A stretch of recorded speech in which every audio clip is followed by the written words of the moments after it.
Hey gang, welcome to Bonthas and Brews. My name is Brian, and today we're recapping the sixth session of our Long Arm of the Hutt campaign. No beer talk today because it is like 3 o'clock in the afternoon on a Friday, and I gotta go get my daughter, and I'm not really a day drinker. So, no beer talk today. So, as far as the group, Tibbs was out. Aaron couldn't make it. He had some personal stuff going on, and his attendance from here on out will be kind of every other week, seems to be the plan here. But we had 41 Vex, our droid medic, Kala, our Wookie smuggler, Pash, our human flyboy type face of the party guy, Q3F10, also known as Quifio, who is our droid gadgeteer, and then Sans Serif, our Twi'lek slicer, and Vrish, our Rhodian mechanic. So those are the players that were involved today, or characters that were involved in the session. There was a lot of role playing this session because it took place at Duke Piddock's party. Continuing from there, I think I got things in a relative uh, chronological order. Some things might be a little out of whack here, but a lot went on. So I actually typed up notes for this one because there was so much that went on. So I'm going to try to capture everything, but I'm sure there's going to be stuff missing. So the first thing that we kind of played out was Vex, 41 Vex, attempting to find some stun grenades. He walked up to BG 222, which is the Janelson version of like a protocol type droid, and I was like, "Hey, I want to get stunned." Trying to be a little sly with the wordplay. However, this droid was like, "Yeah, let's go. I can help you out. Let's go do this." And instead of stun grenades, because who would think getting stunned is key term for a street slang for stun grenade. The droid had we call it a shocker box or a spark box. Essentially getting hyper droids. He's like, "Hey, I got this." Uh, Vex, he partook. Things didn't go so hot for him. He got a little blitzed with that, and he wound up walking out and like kind of thinking he was back in like the factory he has made in. Looked around, saw Posh, and attempted to spark him. However, just like a really big electrical spark came out, much like when you rub your socks on the carpeted floor for a long time. That kind of stuff that you used to do when you're little. That didn't work out. So, he's like, let's just kind of ask around, see who else I might be able to get some information from or get some grenades from. And this worked out a little bit because, or it was helped out because Sans Serif, he pulled out or he's able to hack into the system a little bit, got a map, got a couple ships manifest, and he identified a couple people for Vex to go talk to. And Vex went over to the Tordarian, Anata, I believe was the name. Went over to the Tordarian and was like, "Hey, I want some stun grenades." And the Tordarian was like, "Let's do this." After a little bit of haggling, for 5 stun grenades, he can get them at 85 a pop, and an ion blaster for 275 is what it all boiled down to. Deal was pretty much solidified there. Things were happy. As this is going on, Kala the smuggler, he's looking around, trying to find out a bit of information about the other attendees, trying to find out if any of them have anything on their ship that he might be able to go and procure while people are at the party. And the main thing he found out is or Maru, I think is what it was. We kept on calling her Merv because I was writing upside down, and Maru looked a lot like Merv. The human woman that Tibbs was talking up the session before is actually a part of the Black Sun. So messing with her is probably not a good idea. Okay. So, going on to Posh. Posh has these cameras following him. We're pretty sure it's Trex.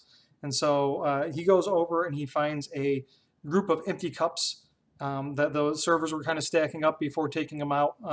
And he wound up spelling out, I think we decided Trex eats farts.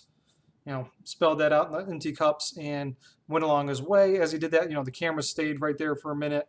And presumably Trex saw that. Vrish thought, let's go check out on the Fang. It's been a little bit, see if they ever got it moved. Is it still on that one landing pad? Because remember, you guys used Duke Piddock's private landing pad and then tossed the keys to a guard thinking it was a valet. However, going out, Vrish saw the Fang getting flown away. Didn't know whether or not it was from the valet or somebody else. That we don't know, because he didn't have time to find out, because Vrish was detained by a couple Genosan soldiers that were clearly paid off by Trex to detain. Didn't give good reasons why Vrish was being detained, and said, "Hey, miss, you got to come with us." Uh, you know, Put on these or no, the binders came on later. He's like, gotta come with us. There's some issues going on, and they played it off as Vrish was being detained because she was a part of the party that parked on the Duke Piddock's private lot. So Vrish went along with that. Eventually, he's taken to a security council room, where people can monitor all the security cameras. Trex was in there, and Trex was like, "Hey, put on these binders." After a little bit of talk, and a blaster being pulled out on Vrish, she eventually agreed. And as she's entering the room, she sees that one of these consoles was recently smashed. The monitor's smashed out. There's smoke coming out. And meta-wise, we said that was the camera that had the Trex Eats Farts camera on it. So we had that there. So he obviously saw it. Moving back to Sans here, even though he had a map, he wasn't able to discover where the security room was. It's presumable that the map that he got was kind of a cursory guest map, is what we explained it as. Did have a couple smaller rooms listed, but it didn't like to show the contents or anything like that. So instead of deciding to investigate room 1, 2, or 3, he decides he's going to go take a shit. Okay, I mean, I thought he was joking around, but no, he really wanted to go take a shit. So that's where he went off to. He was like, you know what? I'm just going to go ahead and go do my business. I'm going to think about things, and then, kind of work from there. So he heads off to the bathroom. And once again, I know I'm jumping along storylines quite a bit. That's how we did it in the game session. I'm just trying to get things like chronologically how things flowed, because a lot of things were playing, like a lot of these scenes were going on all at once. I'm trying to get like, in my mind, how everything flowed out, and like relatively how it flowed out in game as well. But like some of the things as we did it, that because I can't run and have 4 different conversations. It's like this happened, this happened, this happened, all at the same time here. So Quifio, he winds up. Let's see here. Yeah, Quifio. So he leaves away from the Duke. Remember, he struck up the deal that he will get sketched with his panels open so the Duke can see the wiring and all that kind of stuff, for some plated armor or some armor plating, as well as a new paint job. And they agree to meet up later. And as he steps out, he sees Vex sparking Posh. He's like, "Oh, dude, you sparked. I want to spark. Who'd you spark with?" And Vex points out BG 222. So Quifio's got a spark, so they went and sparked up, had a good time. As he's coming out from the spark room, the old Genosan that was kind of creeping on him from the session before was like, "Hey, I see you spark. I just want to chat with you. I got this wonderful spark box. You come chat with me, and then, I'll let you spark." We kind of chatted up. Against his better judgment, because he was really debating, like, "Hey, should I do this?" I think he wound up rolling some sort of, I don't know what his role was, but Evil Tim did a roll and was like, "Let's see what it comes out with." And his willpower essentially gave him, and he wanted to use this sparker. And so they went into another one of these private rooms, set up the spark box. They're kind of chatting a little bit, and Quifio's like, "Hey, I have this broken parakeet too. This might be pretty cool for you." Broken mechanical parakeet from his 0.05 session, or 0.5 session. And the old Genosan's like, "Oh yeah, I can repair this as you spark up and enjoy life." And signals are going off meta-wise for Tim. And he winds up still giving in to the spark box, even though he knew it was kind of a trap. So kudos on him for that. He wound up blowing a destiny point, if I recall, to have a better roll, because it was a daunting resilience roll against this spark box. And because he's sparked up a few times, he's got a little bit of a tolerance to it. He actually passed the spark check and wound up just going for a really good ride. Caught the dragon really well and went for a wonderful trip. But clearly like the Genosin is like looking at him with these hungry Genosin eyes as he's getting sparked, and like was really surprised to see that Quifio came out on top of this spark box that was clearly meant to kind of incapacitate him. So that's going on. Quifio's all sparking up. And then during this time, Posh makes his way up to Piddick. They start kind of sweet talking each other. Posh kind of telling him like, hey, I represent these droids here. They might be of interest of you. There's some dealings that we can maybe go on. And Piddick is like, oh yeah, that he talks about Quifio. I was like, that's a wonderful droid. I would love to get my hands on the circuitry and take a look and see that kind of stuff there. And he's like, I said, we can do that. It's I want some information from you, and you do that for me. You give me the information, and you can have your hands on Quifio's parts, unbeknownst to Quifio. And on top of that, I have a gift for you. And Posh is like, the gift I have for you is Wookie pelts. And so he does a negotiation roll, passes the negotiation roll because I wasn't sure how well Wookie pelts would be received. And it came out, I think it was successes with threat. And so the threats was that Kala overheard about the Wookie pelts. Jose, meta-wise, who plays Kala, had no idea about the Wookie pelts. And so Kala, character-wise, had no idea. So it was a wonderful moment to, Kala's over there at the gaming table, hearing all of a sudden like just a Wookie pelt, because like Wookiees assume trained to hear that. I think it wasn't just that he heard it. I think we did like a perception roll or something like that to make sure he heard it, and he did. And so he flipped a gaming table and started charging like, Posh, I'll get you, because hearing that. Hearing the Wookie pelts, as this is going on, he's like fuming and getting angry. Piddick's like, oh, and you brought that other Wookie, so you must be kind of raising that up to get some good pelt action here later on. And Posh's like, oh yeah, you can't, you gotta raise them a little bit before you can skin them. Just trying to play along with the part, not realizing that Kala's overhearing. And so Kala goes dashing off, and all the guards see this. And poor Jose did a horrible, I think I did an athletics check or something along those lines. I forget what it's called. But, trying to get to Posh and winds up getting tackled by all the guards. Plus side, because there was some advantages. The advantages were that Wookiees kind of misbehaving at parties like this is a common thing for the Genosins. And so they had like a Wookiee tranquilizer and like, hey, behave, you're getting the Wookiee tranquilizer. And Kala backed off and like explained like, hey, they're talking about pelts over there. That doesn't do well with me. They essentially sent him on a Wookiee timeout. He didn't have to get tranquilized, but went on a Wookiee timeout. So that's going on. And Trux is in this, in the room.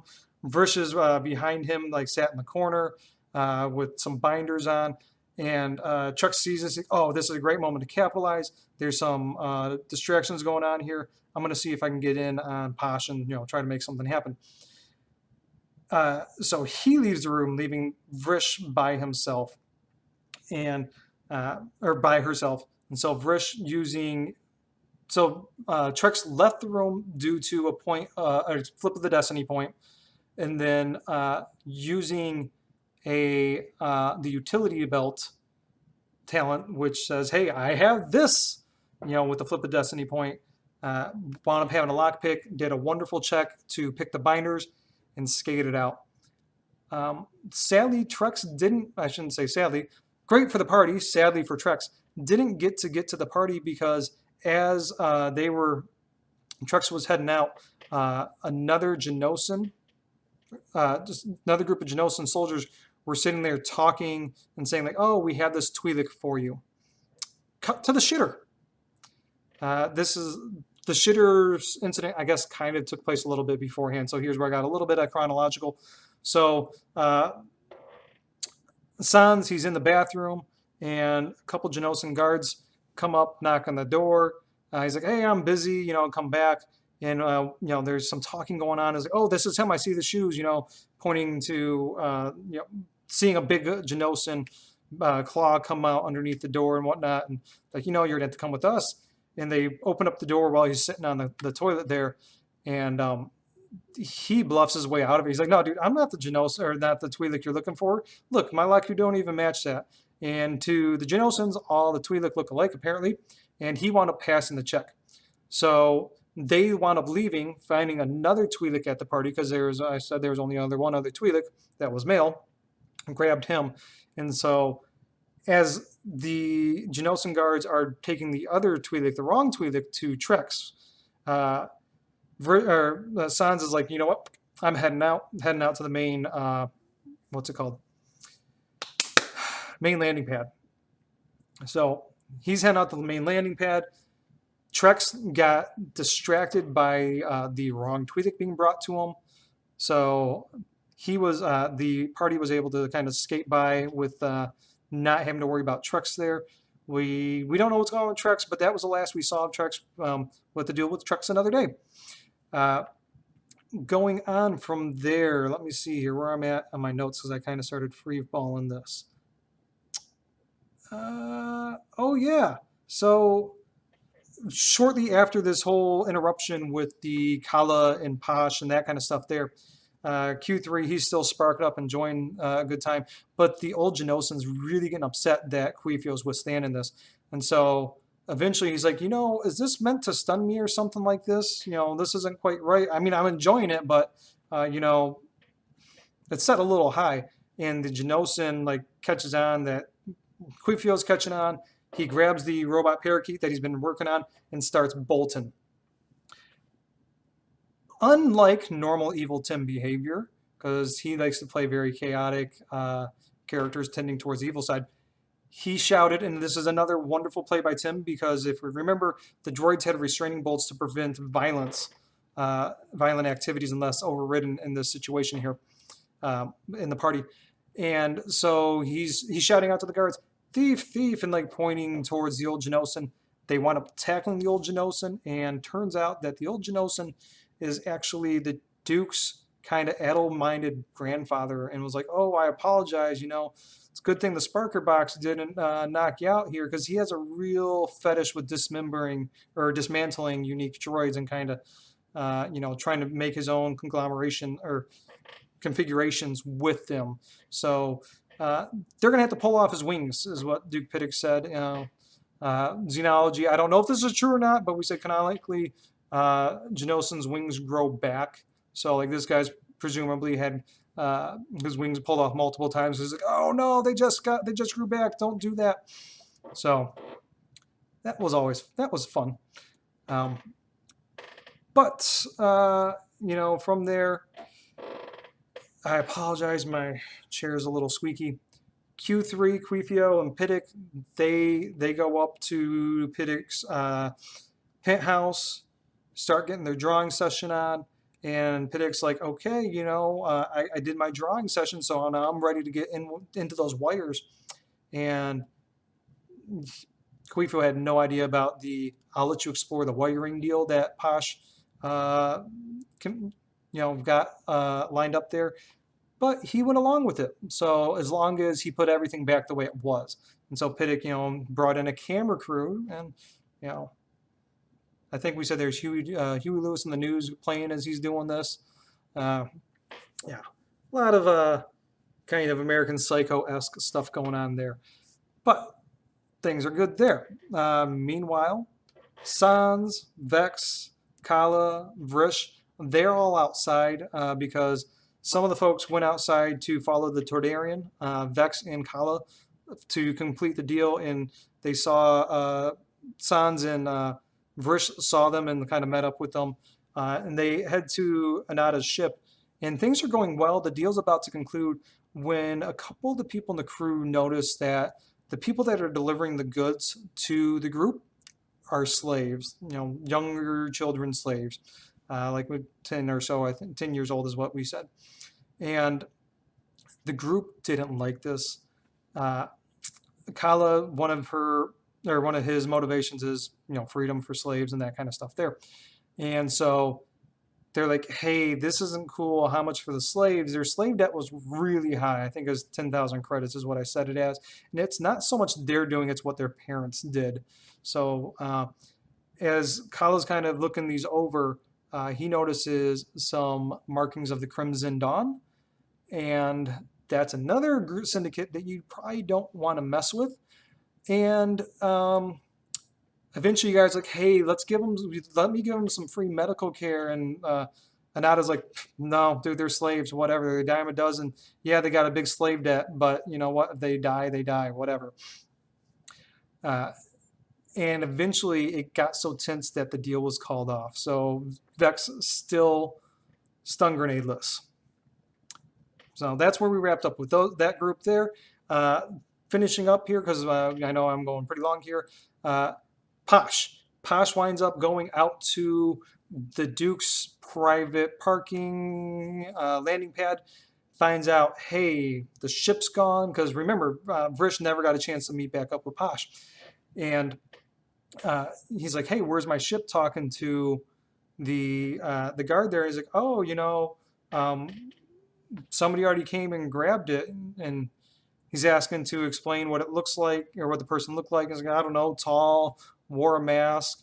I can't quite figure it out. And he's like, oh, well, wasn't any of us. So, you owe us a ship. And so there's like some talk, maybe your ship got repoed, who knows?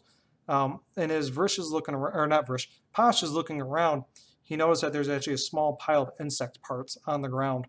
And one thing that you guys figured out through some discussion here from Piddick is Timo employs a Kabaz. I don't know if I'm saying that right, but that's on Kubaz, Kubaz, which is an insectivorous species that likes to feed on insects, and it's kind of very they don't have good relations with the Genosans. And so he's like, dude, look, there's a pile of insects right here. I know Timo's is kind of after us a little bit. Timo employs a Kabaz. You gave my ship to a freaking Kubaz. What are we doing? And things got a little heated, and Posh is like, look, we're going to Duke Piddick right now because there were some pelts I was supposed to give him that I can't because now my ship is gone. Eventually, it wound up that you guys went up to the penthouse. The Duke overheard, listened to the story, immediately shot the guard that gave the keys away, gave the keys of the Fang away to the Kubas.